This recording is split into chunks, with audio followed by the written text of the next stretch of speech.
All right, we're gonna kick off this conversation. At the end of the day, has everyone been enjoying Dev Summit so far? On day one, all right, good stuff. Okay, well, this is gonna be relatively casual. I want you to ask questions. Feel free to raise your hand. We can take questions as we go. We want this to be relatively comfortable for everyone. So my name is Lee Britton. I'm a product manager at Esri for 3D. Point clouds, 3D analysis, 3D analyst, and just some general capabilities around 3D. And John? Hello everyone, my name is John Phillips. I'm also a product manager here at Esri. I am the product manager for 3D apps, so that includes ArcGIS Earth, the desktop and mobile application, and also oversees the Scene Viewer application on the web. Yep. So we're going to give you a view into 3D across ArcGIS. So we're going to touch on some concepts and show you some demos just to get you all thinking about how 3D could be used in your GIS and how it can kind of push your GIS a little bit further. First off, I'm going to throw out this safe harbor statement. This is something I like to throw in here because since John and I are both product managers, we talk a lot about functionality that will be coming out in the near releases. We try not to shoot too far out, but these are concepts that will be either released in our current software or will be coming out in the next release or so. But just don't make any major business decisions on something that we suggest, just to be aware. Yeah, so I just wanted to make sure you're all aware. For our agenda, what we're going to talk about are these 5 categories. Start off, we're going to talk about how ArcGIS is already an integrated 3D GIS. That's something that we want to make very clear and talk about why we feel that. We're going to get into 3D content, we're going to talk about how to generate content, how to manage it, and then also how to access your existing 3D content. We're going to get into visualization, analysis, and then ultimately into an immersive experiences.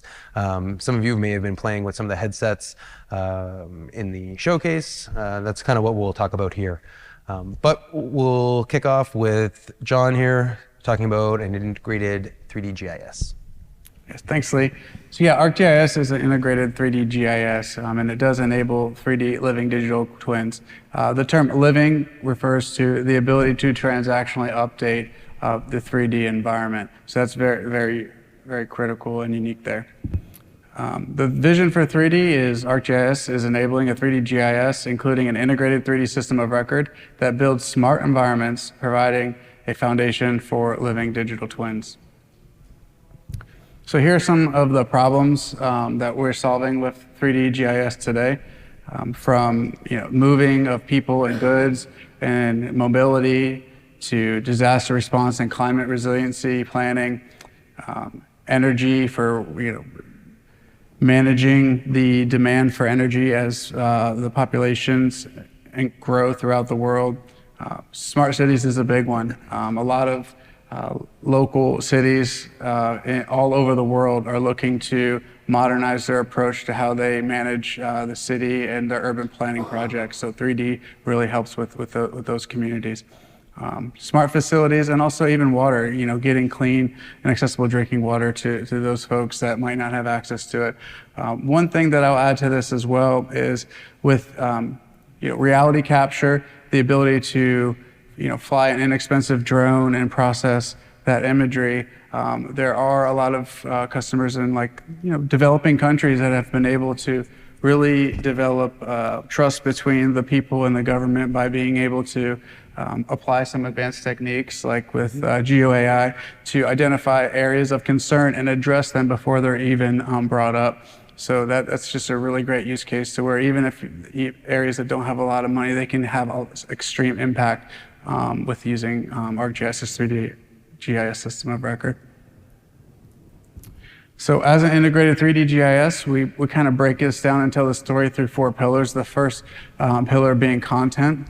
So you definitely need the ability to edit and maintain 3D data at scale. And whether you're an ArcGIS Online customer or you use ArcGIS Enterprise, we provide those capabilities. Data integration is a big one, especially with this partnership with Autodesk and bringing the engineering and GIS communities together. Data integration requests have, kind of gone through the roof in recent years, so it's been great. We love to see new customers and all those different data types come into our pipeline. Content and formats kind of falls in that same category, and then you also need the ability to create data and models. And then we get into visualization. We provide visualization solutions both on pretty much on your desktop, on your web, on a mobile device, and even in the XR space as well through the game engines. That includes advanced stylization, effects, and animations, and then just the ability to explore. It's easier now than ever to explore 3D data provided through a GIS on the device of your choice, and that's very important. And then we have the analysis pillar. Lee will do a deep dive into the analysis pillar, but ArcGIS has got a plethora of advanced analytical tools that extend into the 3D environment that are very, very important and provide insights insights and a way of looking even at the analytical outputs that just makes them a little bit easier to interpret. And then immersive experiences. We're doing a lot of research on what is the best way to provide immersive experiences using the power of 3D GIS to enable new insights and ways to experience and plan and solve problems going forward in the future. So we'll kind of show you a few examples of some of the use cases and impacts to the community. So whether you're trying to view a construction project over time to doing shadow analysis, this here is talking about accumulated shadows, but think about even if you were planning for a work project and like Palm Springs in the summer, you probably want to focus your workforce in areas of shade as much as possible and plan your day around that for safety reasons.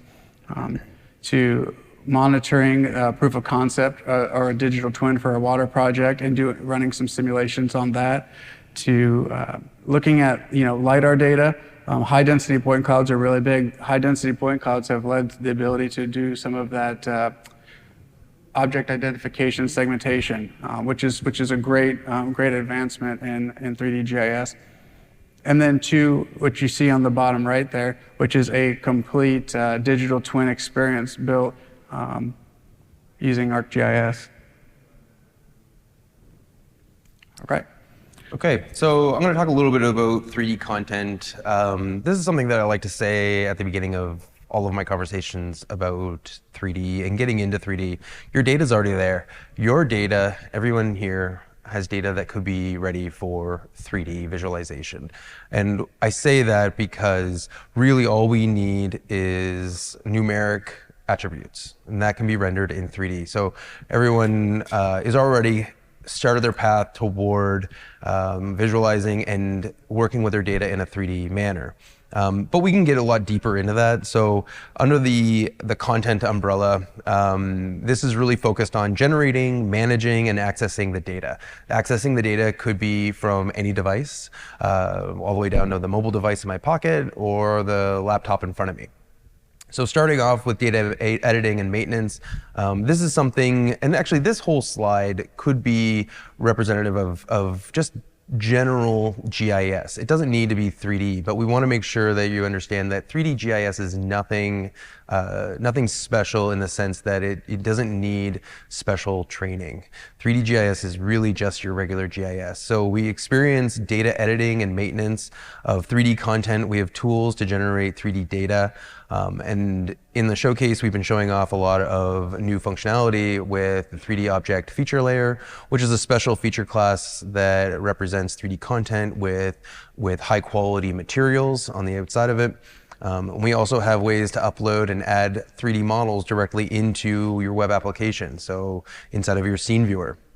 And then if you're consuming content like a integrated mesh through an online service, you can start to interactively mask this. Now, why would you do that?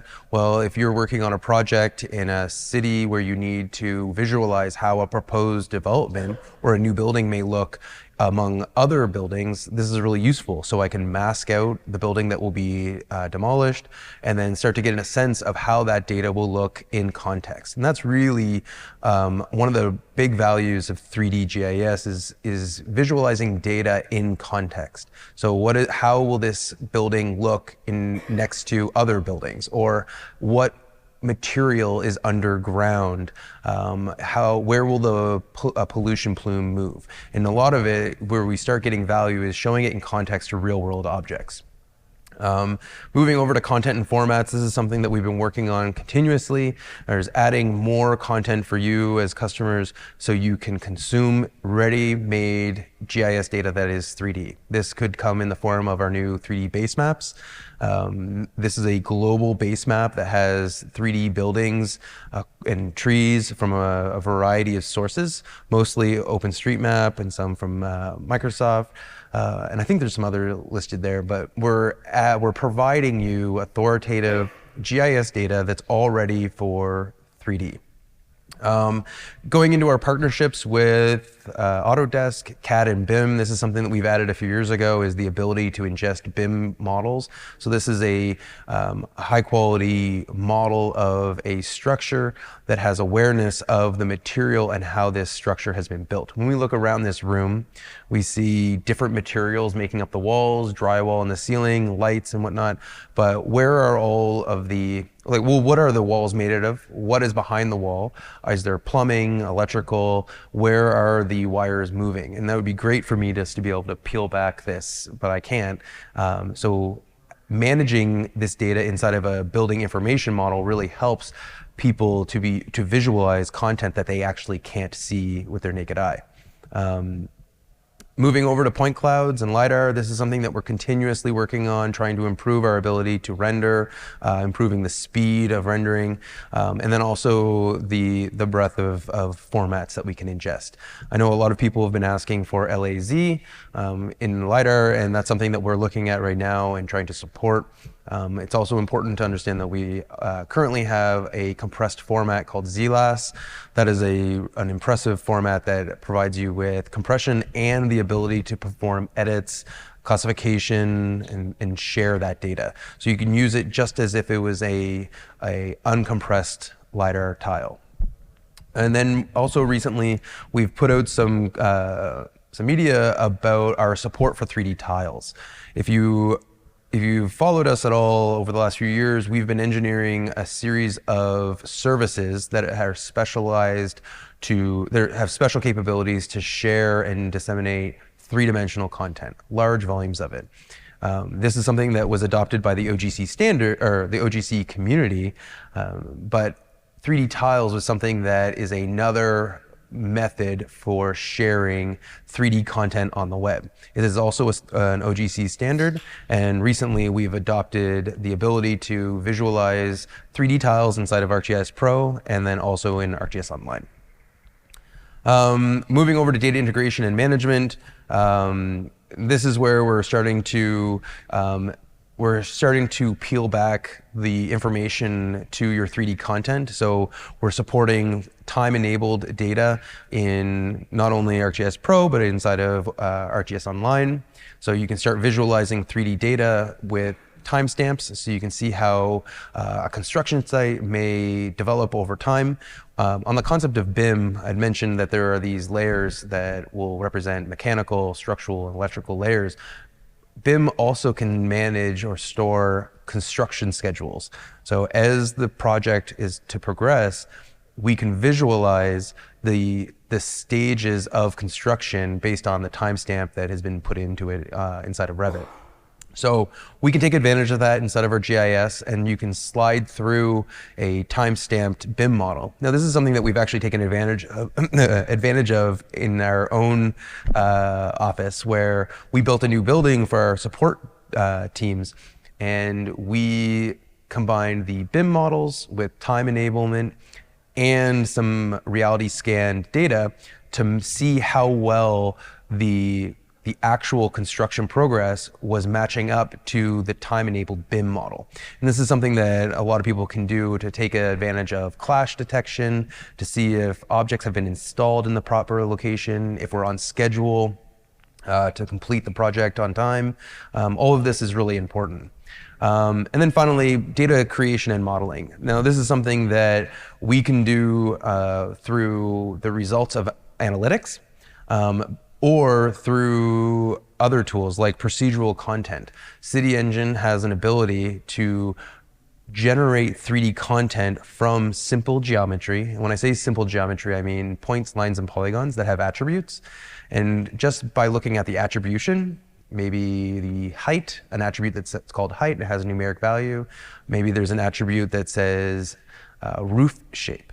The procedural model is a little bit of code that can look at those attributes and start to generate three-dimensional graphics from your attribution.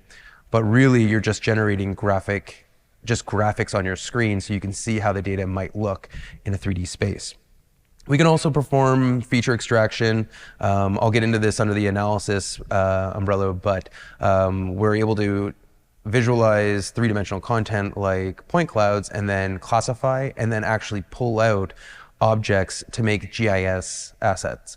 So if I were looking for trees or the center point of a tree or street furniture, things like that, I can classify my LiDAR and then do feature extraction to extract feature classes that represent those objects.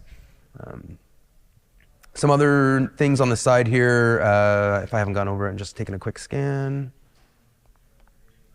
Yeah, okay, we'll just go to the next one.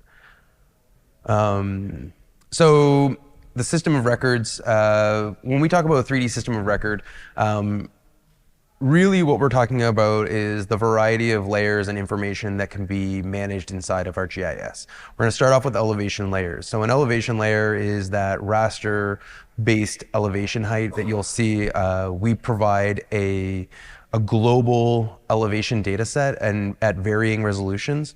So this is one of the more important layers in my opinion, because when you're working in a 3D space, the elevation layer is the reference to all of your GIS data that you either place objects on, above, or below in relation to that elevation layer. Now, we provide an elevation layer globally. In the US, a lot of the areas you'll see resolution down to 1 meter. In parts of the ocean, you may see resolutions as high as 1,000 meters for every pixel. But if you would like, you can also add in your own content to provide supplemental elevation sources. So if I'm working in Palm Springs, rather than using the 1 meter resolution data, I might have a much higher resolution elevation model that I can drop into the scene, and I will have higher quality data where I have my elevation, and then where I'm not as concerned, maybe it's outside of my project area, I'll have a lower resolution. Imagery layers, I'm not going to go into too many details on this, but imagery layers is like anything. It's an image that you can drop on your base map, use it to drape and visualize the relief. I'll get into this in more detail. I have a demo that will highlight this. Feature layers, you don't need to convert your feature classes into any special 3D objects like a multi-patch or a 3D object feature layer. You can visualize your data, your points, lines, and polygons in 3D by their attributes. You can even forego the attribution and perform simple extrusions and say that I'm going to give it a flat value of X height. There's ways to modify or visualize your GIS content by certain properties or the ability inside of ArcGIS Pro. And then finally, scene layers. And this is really what I wanted to talk about on this slide, is the concept of what a scene layer is. It's an optimized service for sharing 3D online. Starting on the left, I'm going to talk about 3D objects. 3D objects really involve shapes. So a building could be a 3D object. Your trees could be a 3D object. Buildings or cars. A lot of this content will actually have the ability to store attribution. So that's really important. So when you publish this data, when you identify, you'll be presented with the attribution that exists inside of that. Point scene layers, not to be confused with a point cloud scene layer. A point is individual points of interest that are really designed for highlighting objects that you might have thousands and thousands of, not billions, but many, many data sets. A great example of this could be like fire hydrants. Most cities manage the location of where fire hydrants are as a point feature class. Well, if you would like to represent this inside of a digital twin or inside of a web scene, you can push this data. If you have your fire hydrants represented as points, you can push that into a scene as a feature service, just traditional publishing, and then use one of our 3D symbol markers. A lot of times I see a lot of value out of this by adding more realism to your scenes, and that's really what you're trying to do. 3D scenes help reach a broader audience. So if I can visualize where the fire hydrants are, but I can also display them as a fire hydrant, that gives me a lot of value.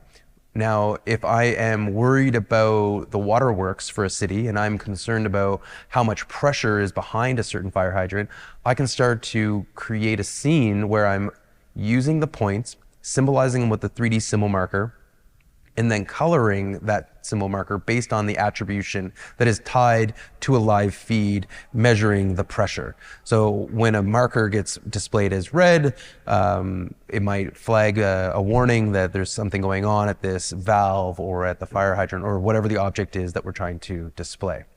Moving over further to the right, integrated meshes. This is like your skin of the earth.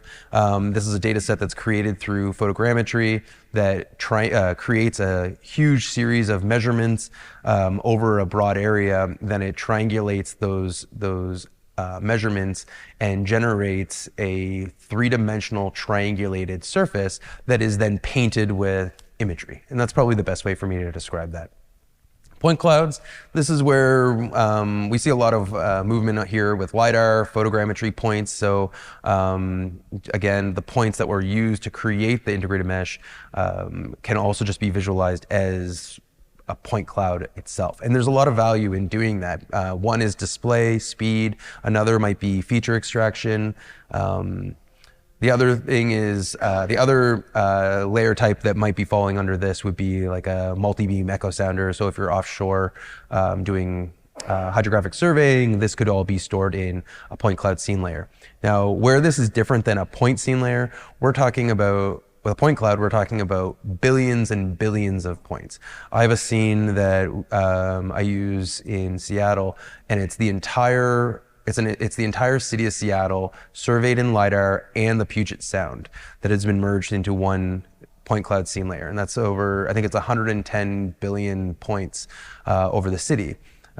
It becomes a really interesting representation because through the effect of pointillism, the human eye can understand these discrete points, and we are able to interpret what those objects should actually be. We can discern the shape of a car in this point, or a tree, or a building. And that's something that brings a lot of value, and it's very easy to publish and very lightweight. We've seen entire states and countries published into a single scene layer.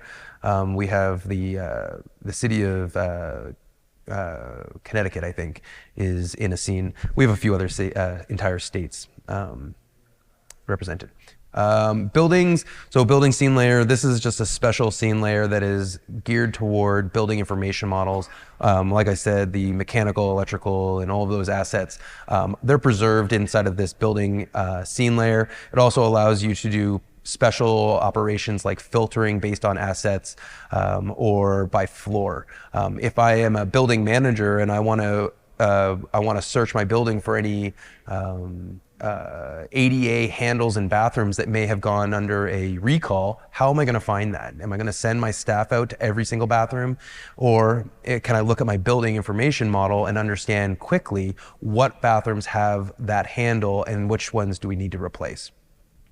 And then finally, voxels. This is the newest This is the newest scene layer.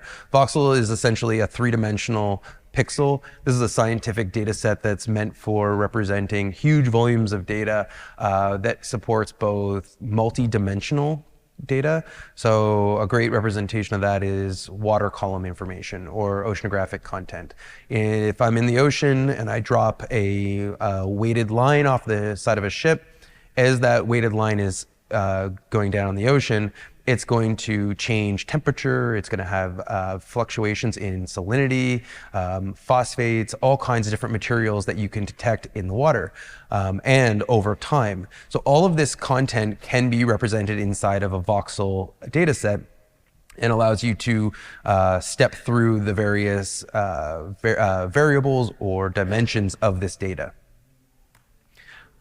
This is a quick video that we've created that actually highlights all of these layers in better detail, so you can kind of get a sense. Right now what we're looking at is an elevation scene layer. You can tell by the relief that you can see with a draped image on top of it.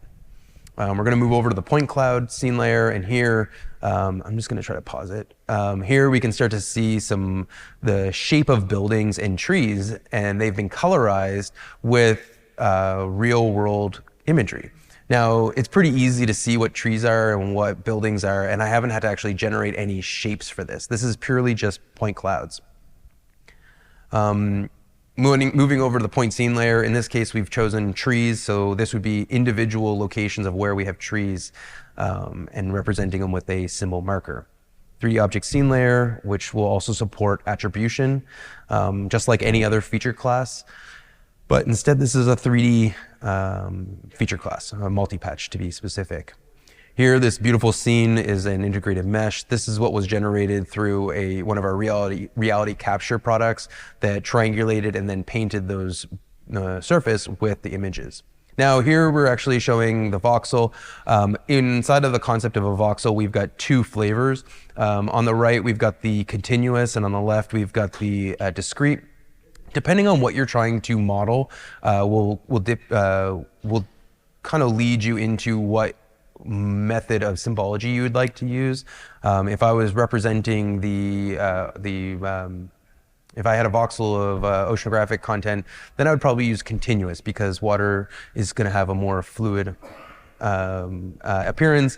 If I was trying to model something more like geology, where there are discrete breaks in material underground, and I was interested in modeling just where, say, or identifying where silt is or sand is, then these are discrete layers that I would use the discrete method of voxel representations for. I'll try to get back over here. Oh no, I ruined it. All right. The video is not skipping. All right, we'll go to the next one. Okay. Did you want to do that one, or do you want me to go? Okay. Okay, so moving on from there. Sorry I didn't get to the end of but so we'll talk about clip and ship. So this data is not, these scene layers are not just pretty pictures. They're not just static objects. You can use them for analysis. You can use them for sharing. You can consume the data and actually get the data more locally. So in the next demo that I'm going to go through is a little bit of a clip and ship demo. So back in the Netherlands, same area. In this case, I might be interested in taking the data offline and going out into the field, where I might not have access to the internet. So I'm going to use the scene viewer to investigate what data is available to me, or what data should I get. Going back into ArcGIS Pro, I'm going to access that same web scene and consume it inside of ArcGIS Pro. Now I can use the standard clipping tool and point to the scene service and identify an area that I want to take offline. So right now I'm drawing a box. I'm going to run this, and it's going to clip layers out of the scene service and provide it to me as a scene layer package. Now that's kind of like a map package for those of you who are familiar with map packages. It's just a package of tiles of what we just saw on the internet. So as that's going to go through, it's creating the scene layer package for my trees, buildings, and anything else. Here, I'm going to actually move this into my mobile device. As you can see at the top, it's referring to a Galaxy A52. So it's moving these scene layer packages to a local phone. Now, we're turning on airplane mode, so we're going offline here. We're opening up ArcGIS Earth, and in ArcGIS Earth, since my data is locally stored on my phone, I can pull in these scene layer packages that were pulled off from the internet, and now I have a high quality 3D scene on a mobile device.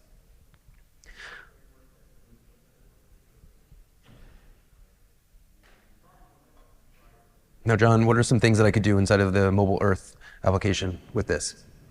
Well, there's a lot of things you could do. One of the things you probably noticed was there was a little bit of a gap there. You went offline, you didn't have access to your base maps that typically you would get from Living Atlas of the World or your Enterprise instance. With ArcGIS Pro, there's also a workflow called Download Map, where you can download a vector tile package, and actually bring that into your mobile device, so you have an offline base map to fill in those voids where you don't have the 3D data represented.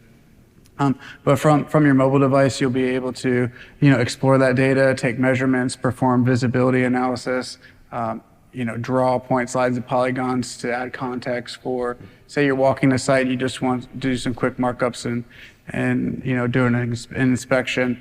You can do that and then publish those drawings directly to the ArcGIS portal. Yeah.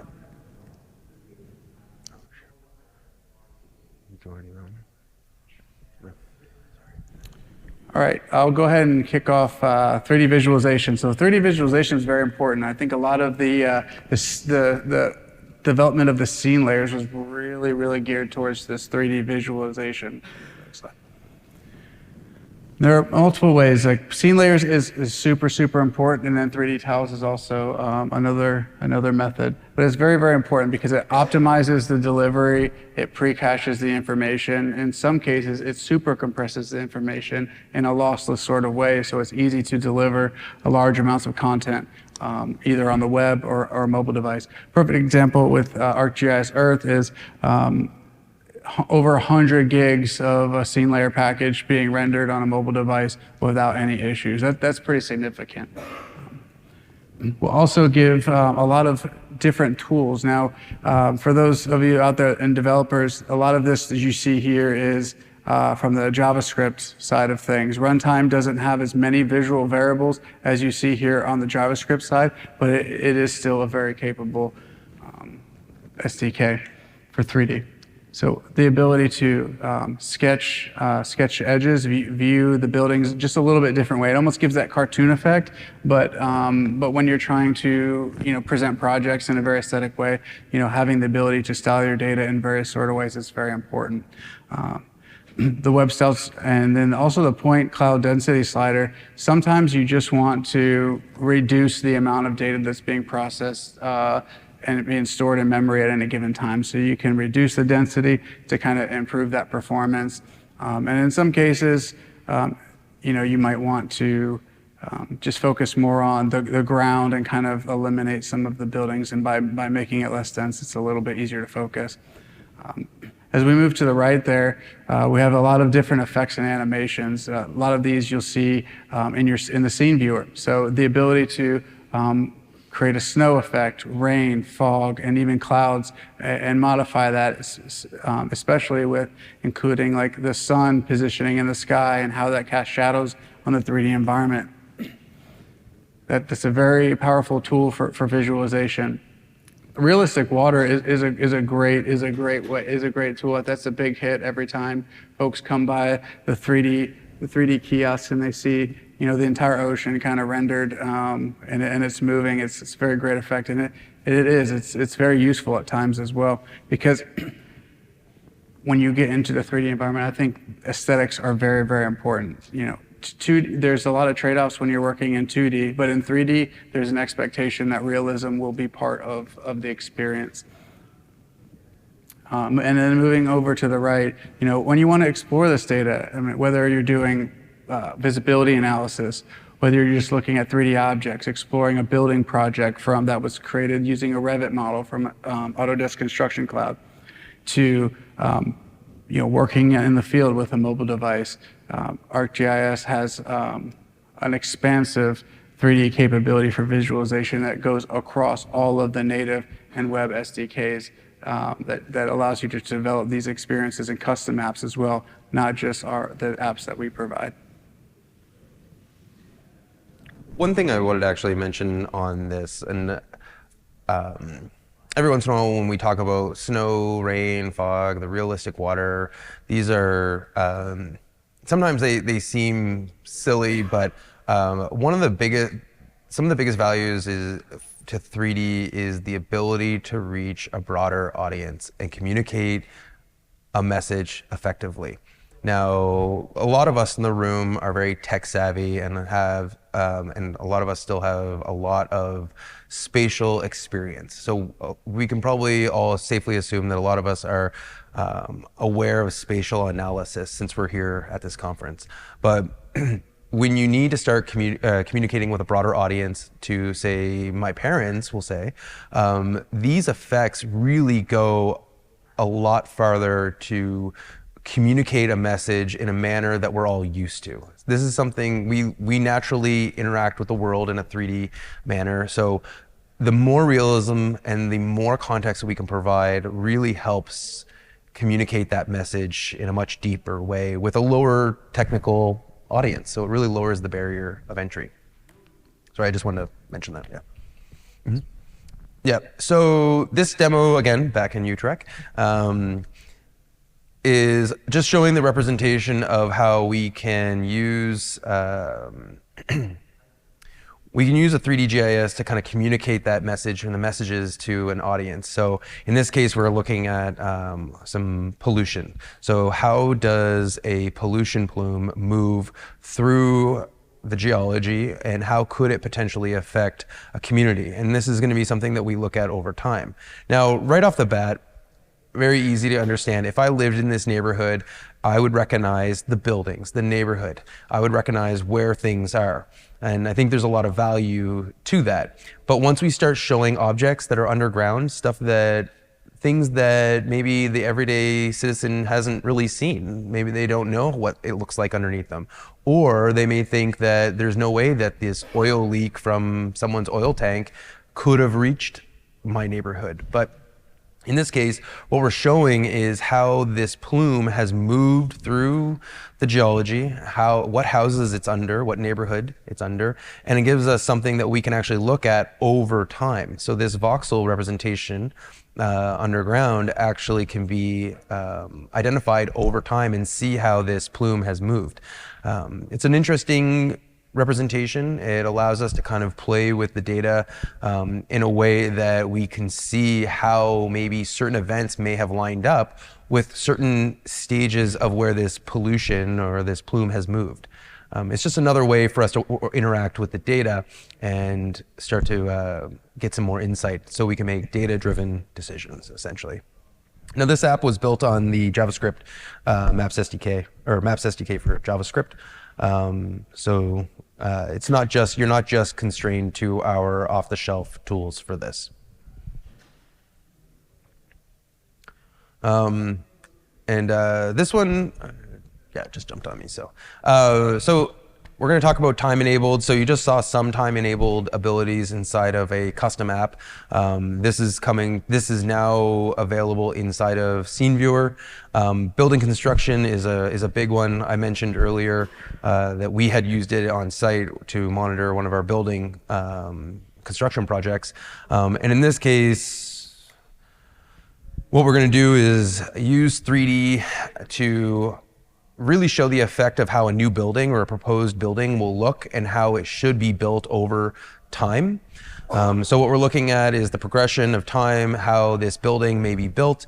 I might actually want to take a look at what this building will look like in comparison to another proposed structure.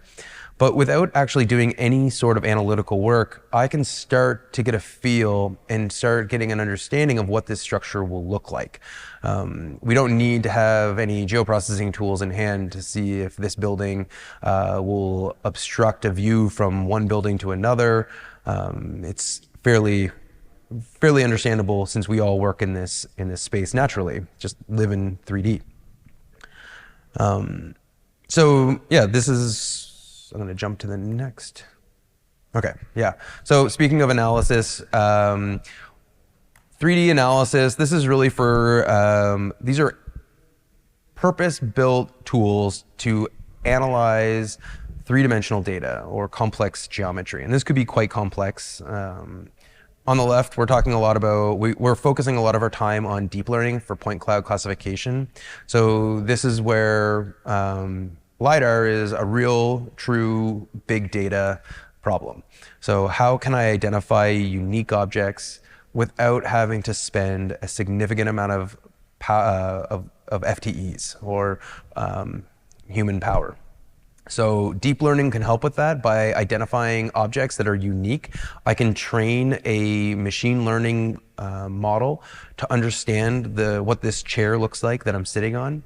We're not going to have tools. ArcGIS will never have tools to perform chair classification. That's just too niche. We have off-the-shelf tools to perform building classification, ground, trees. If you need more precise classification mechanisms, the deep learning models or our deep learning tools will help you do that. So you can train the software to identify objects that are unique, like street furniture, cars, how many people are parking in a parking lot, things like this. And we're doing this from point cloud data, not from imagery, but from point clouds. The next step would be to pull those objects out as volumes. And that's something that we're working on, is generating those volumes of material or the object as three-dimensional envelopes. Moving over to the right, surface analysis. This has really been the bread and butter of a lot of our analysis at Esri for years. Starting with, I don't know, tools for just IDW. This is a traditional interpolating tool. Well, we've been providing new methods to perform ground classification with greater precision. This means that we will more precisely represent the peaks and valleys of your high and low spots in your LiDAR. We also have surface volume calculation that can operate on raster or vector-based surfaces. Moving over to volumetric or proximity analysis, this is really where we're trying to understand three-dimensional relationships of spatial objects. A great example is something that we have a lot of problems with in California, or really around the world, is wildfires. So understanding high-risk areas for wildfires is crucial for companies like PG&E. So we've engineered a series of tools that will identify power lines in a LiDAR dataset.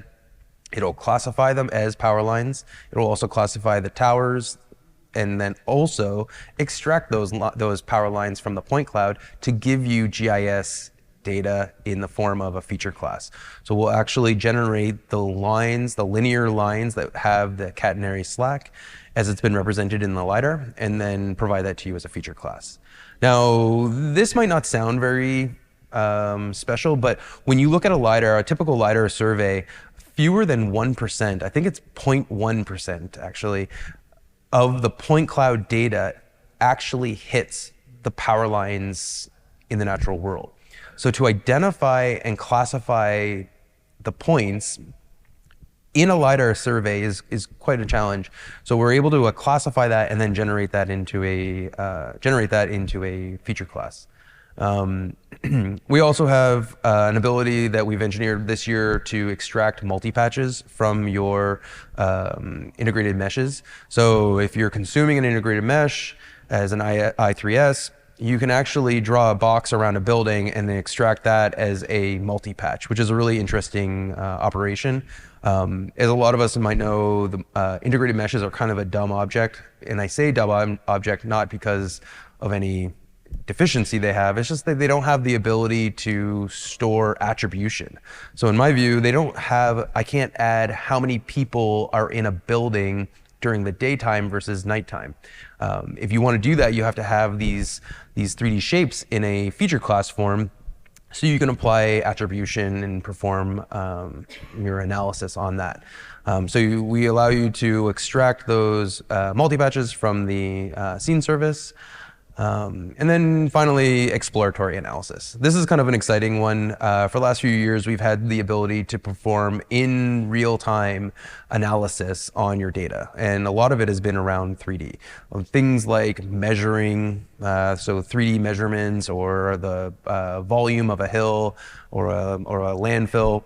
And then we also have some exploratory analysis tools for visibility. So I can understand very quickly at the snap of a finger what I can see from a specific perspective or many perspectives. So I can drop points on a map and say, this is where I'd like to have police officers to monitor a marathon.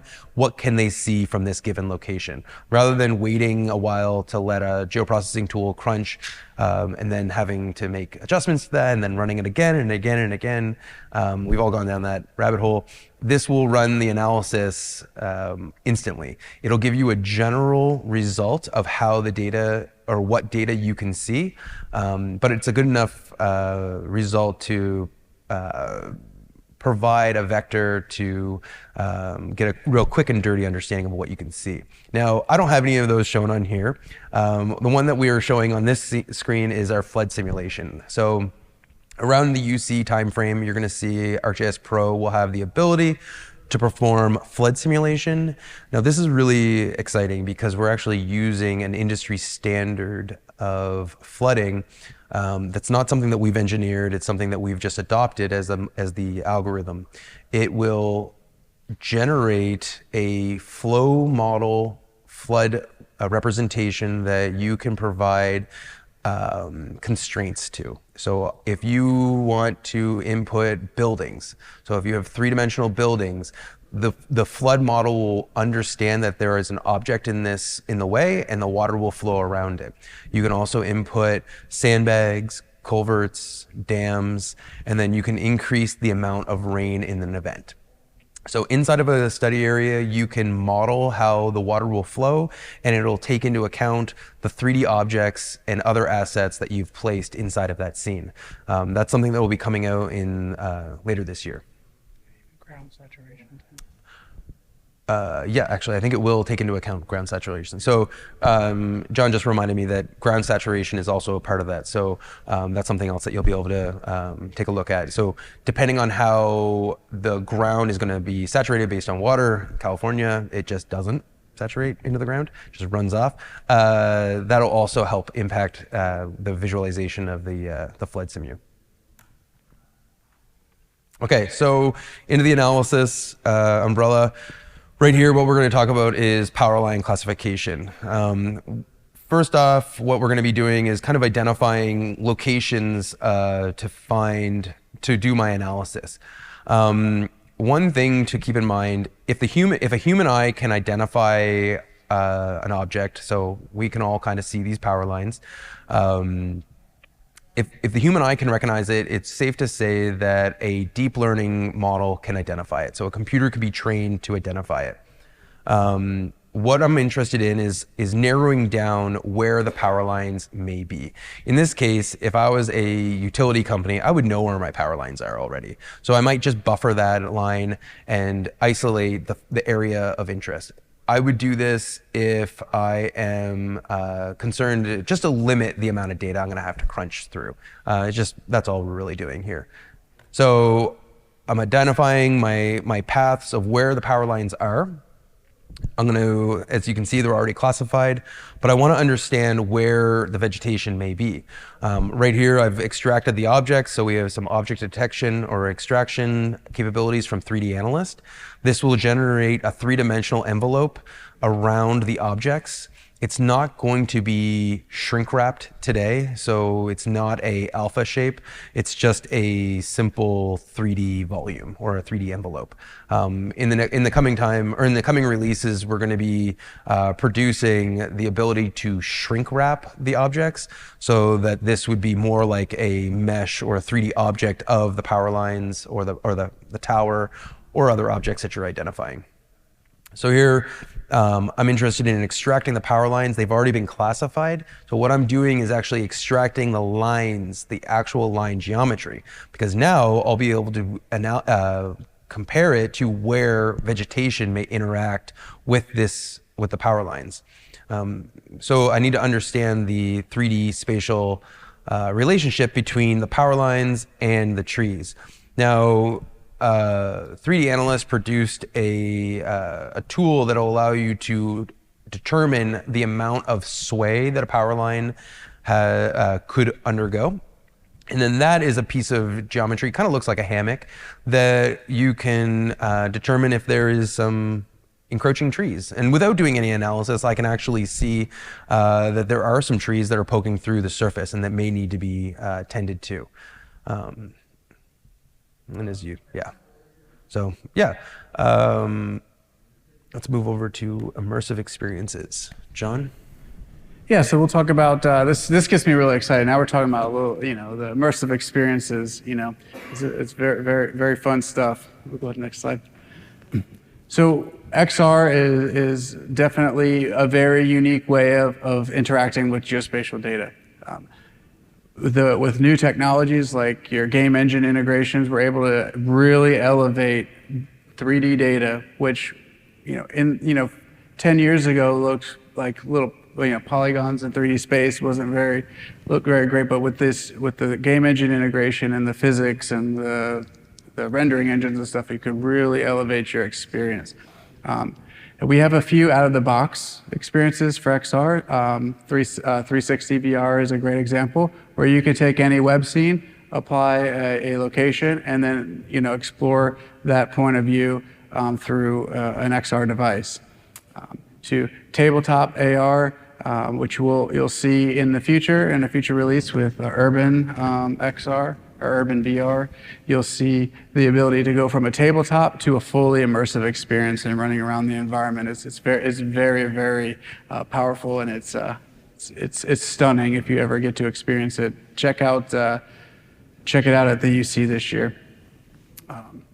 And then augmented reality is another big one. ArcGIS Earth supports augmented reality for tabletop.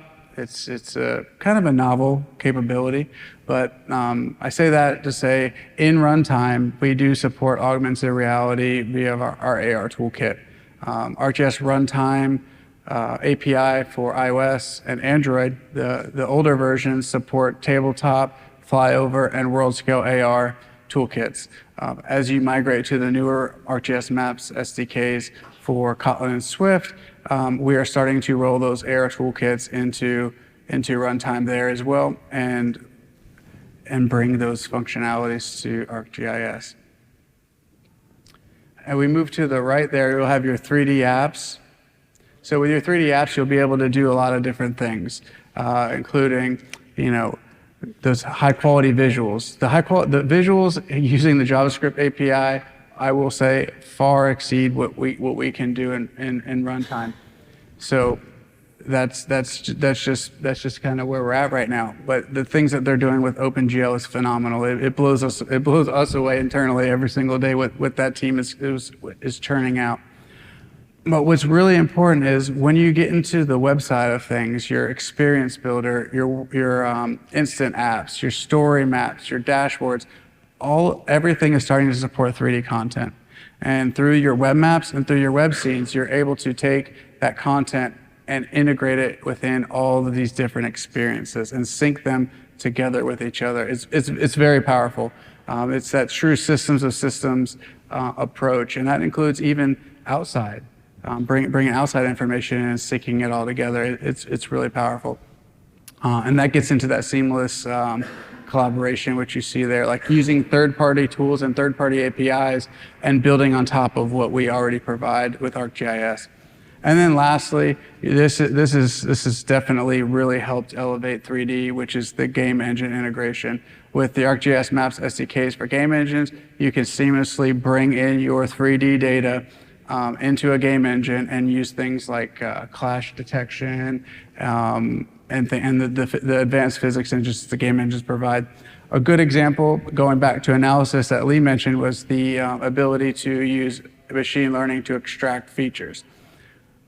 You can do that as well with the integrated mesh. So if you wanted to, say, extract windows from a building, you can easily train the model to extract buildings from your integrated mesh. And now those buildings are 3D objects, which now exist in the game engine. You apply them with physics properties if they're glass, and now they break just like a glass pane would. So it's very, very powerful. And one thing I will say is ArcGIS Online can power the game engine. What that means, and ArcGIS Enterprise as well, what that means is you can make changes in the online environment that affect the game engine in near real time, which is very, very important. That's part of that living aspect. If you're trying to do, modeling and simulation, or trying to use something like an XR device to put a human in a situation where you would never put a physical person in it because it's too dangerous, you can use a game engine for that and then modify the environment as they're going through the experience, just to improve that level of training. And it's truly unique, and it's a great way to experience 3D GIS. And we're definitely happy with all of the new technological advances and where we're going from an immersion standpoint.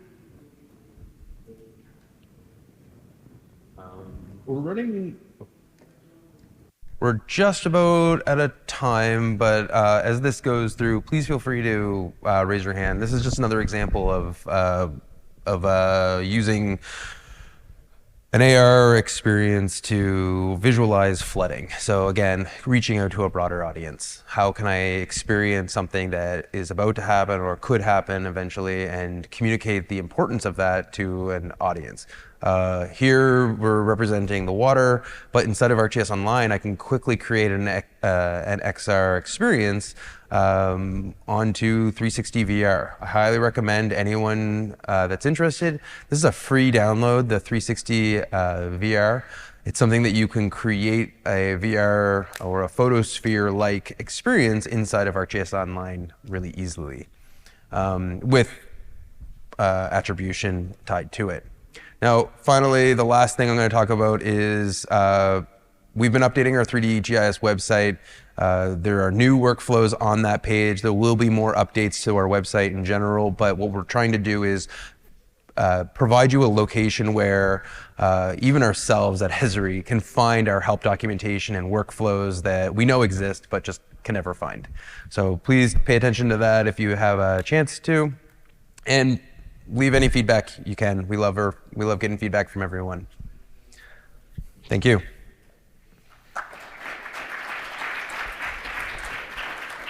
Are there any questions? Sir.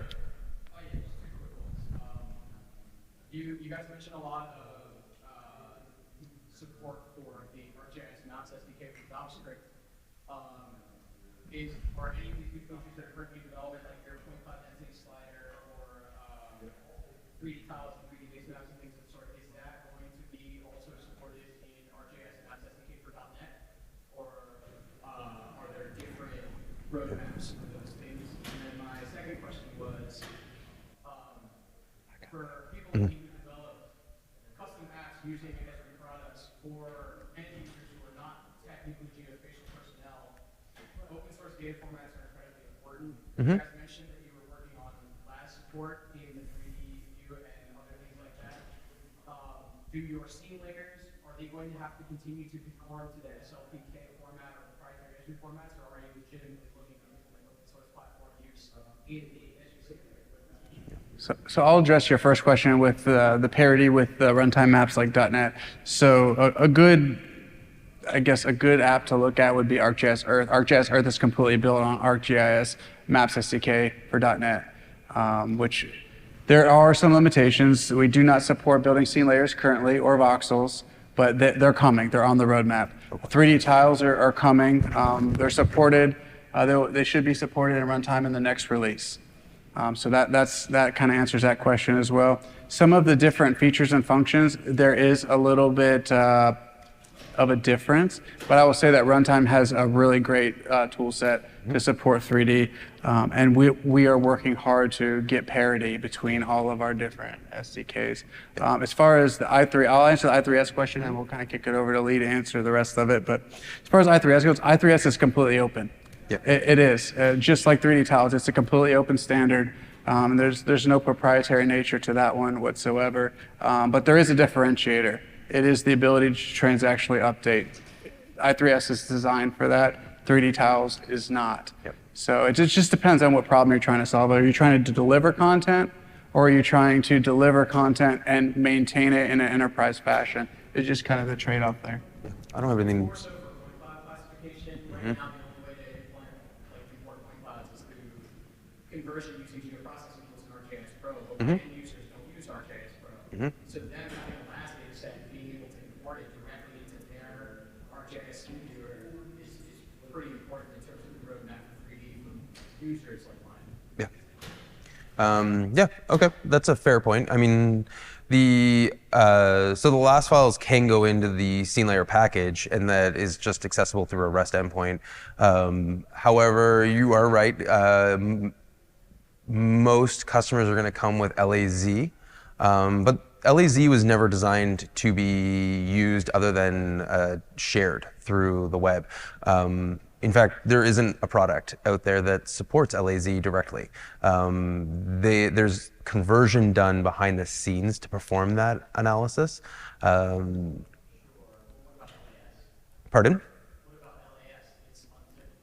Yep. So we support LAS as well. Yep. Oh, directly. No. So the Maps SDK doesn't support point cloud information. Oh, I got you. .NET might. I don't think it does right now, but yeah, but that is a fair. I think that is on the roadmap for that team, would be to support point clouds, but I'd have to double check on it. Yeah, that's a fair request. Yeah, that'd be great. Yeah, and please. For the LAS comment, I'll say that ArcGIS Earth has support for LAS on its roadmap too, which is going to help bring that capability to runtime. So I just don't have like a timeline either, but we can get back with you. Yeah, sure. Any other questions?